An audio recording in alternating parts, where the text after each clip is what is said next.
Hello students, welcome to DSS online classes. And in my last topic, I explained you about endoplasmic reticulum. And today's topic is Golgi's body.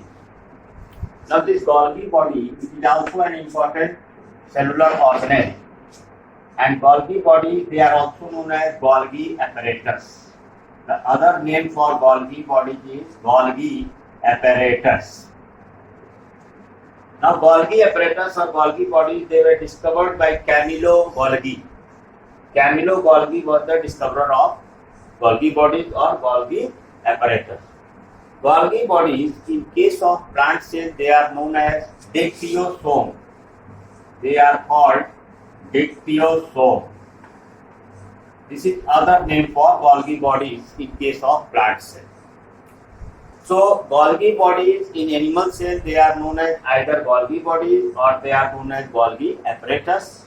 And in case of plant cells, they are known as dictyosome. And Golgi bodies, they were discovered by Camillo Golgi. If we see the structure of Golgi bodies, they are formed from fusion of vesicles. Fusion of vesicles of endoplasmic reticulum. The formation of Golgi bodies takes place by the fusion of vesicles which are formed by endoplasmic reticulum. So when the vesicles of endoplasmic reticulum, they break from the endoplasmic reticulum, they fuse together and they form the Golgi body. So the origin of Golgi bodies or Golgi bodies, they originate from vesicles of endoplasmic reticulum. Here I have shown you the structure of Golgi bodies. Here I have shown you cis phase. Cis phase is the forming phase, the site from where the formation of Golgi bodies takes place.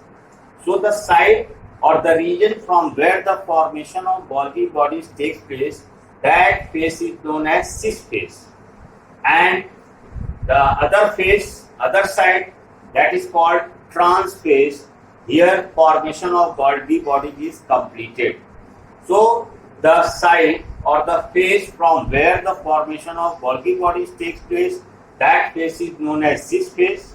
Whereas the phase or the site where the formation of Golgi bodies is completed, that phase is known as trans phase.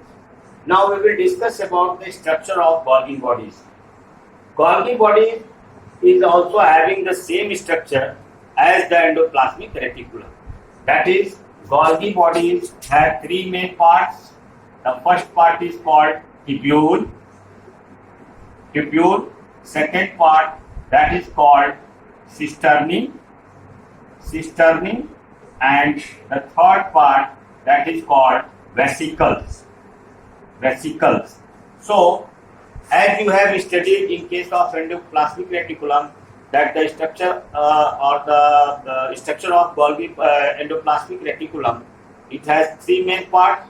One was called tubule, other was called cisternae, and third one was vesicles. In the same manner, Golgi bodies, they are also having the same structure, means they have tubule part, they have cisternae part, and they have vesicle part. If you see these structures, students, focus on these structures.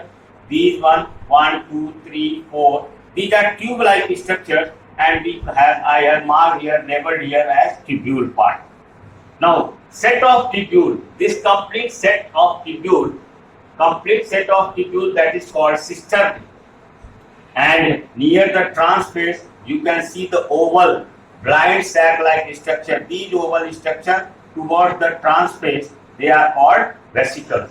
So this is the structure of Golgi bodies, that is tubule part, set of tubule that is called cisternae, and the last part, that is vesicles.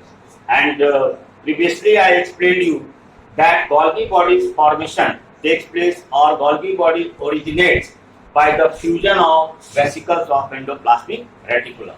Now, function. What is the important function of Golgi bodies or Golgi apparatus? Function. Function means, if you see Golgi body, they are originating from where they are originating? They are originating from vesicles of endoplasmic reticulum. And I explained you that vesicles of endoplasmic reticulum, they are storehouse of inactive form of proteins. Inactive form of protein means they are known as zymogens. Zymogens are also a type of proteins.